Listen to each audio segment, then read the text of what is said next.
Assalamualaikum warahmatullahi wabarakatuh. Saya Zahri Patulfidenia dari kelas 11-6. Di sini saya akan mempresentasikan materi sejarah, yaitu perlawanan rakyat terhadap Jepang di berbagai wilayah. Bangsa Indonesia adalah bangsa yang tidak pernah diam ketika ditindas.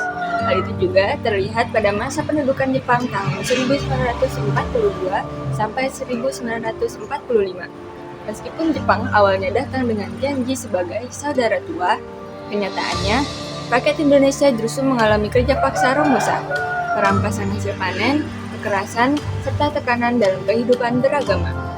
Akibat penderitaan tersebut, muncul berbagai perlawanan di berbagai daerah.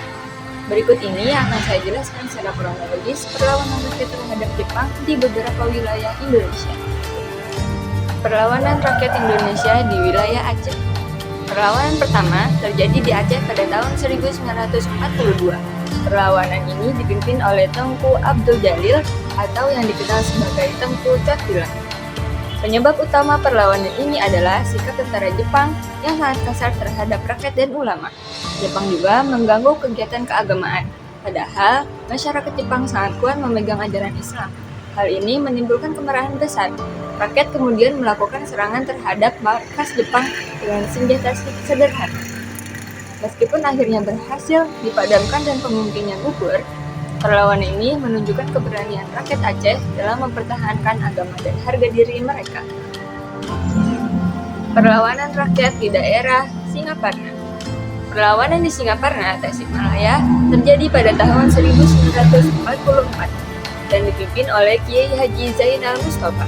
Penyebabnya adalah perintah Jepang agar rakyat melakukan saikere, yaitu membukukan badan ke arah matahari sebagai penghormatan kepada Kaisar Jepang. Bagi umat muslim, tindakan ini dianggap bertentangan dengan ajaran agama. Kiai Haji Zainal Mustafa menolak perintah tersebut dan mengajak masyarakat untuk tidak mematuhinya. Penolakan ini berkembang menjadi perlawanan terbuka. Jepang kemudian menindak tegas dan menghukum pemimpinnya.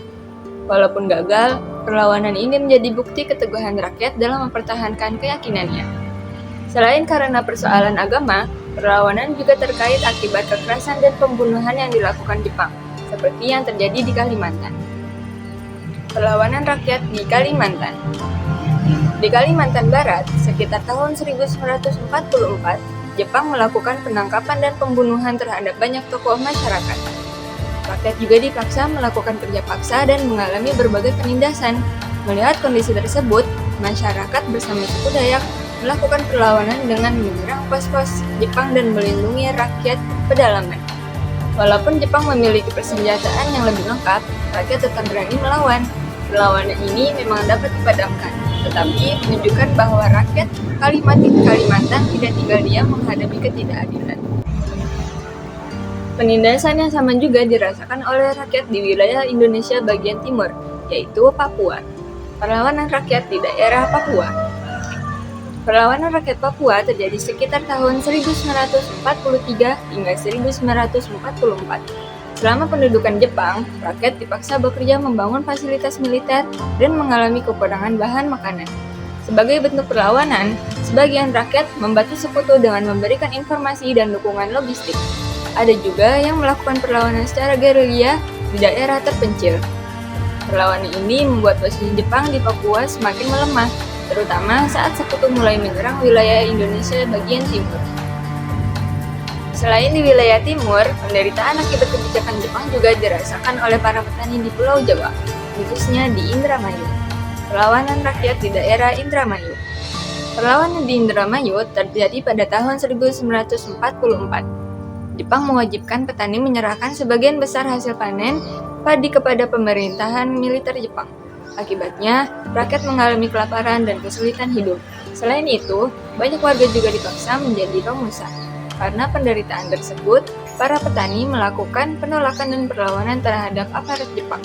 Walaupun akhirnya ditumpas, perlawanan ini menunjukkan bahwa rakyat sudah tidak sanggup lagi menerima kebijakan yang sangat merugikan mereka. Menjelang akhir pendudukan Jepang, terjadi perlawanan besar yang dipimpin oleh pasukan bentukan Jepang sendiri, yaitu Peta di Blitar. Perlawanan rakyat di daerah Blitar. Perlawanan di Blitar terjadi pada tanggal 14 Februari 1945 dan dipimpin oleh Supriyadi, komandan pasukan peta. Latar belakangnya adalah rasa tidak tega melihat penderitaan rakyat, terutama para romusa yang diperlakukan secara tidak manusiawi.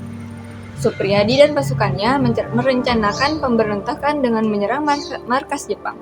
Namun, pemberontakan ini berhasil dipadamkan dan banyak anggota peta ditangkap. Walaupun gagal, peristiwa ini menunjukkan bahwa semangat nasionalisme dan keinginan untuk merdeka sudah sangat kuat menjelang proklamasi kemerdekaan Indonesia.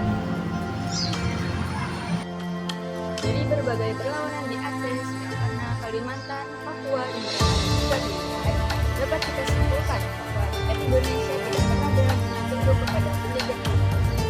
Walaupun banyak perlawanan yang berhasil dipadamkan, semangat perjuangan tersebut menjadi kuat bahwa keinginan untuk merdeka sudah tumbuh di seluruh wilayah Indonesia. Perjuangan itulah yang akhirnya menjadi salah satu fondasi menuju proklamasi kemerdekaan pada 17 Agustus 1945. Sekian presentasi dari saya. Terima kasih atas perhatiannya. Wassalamualaikum warahmatullahi wabarakatuh.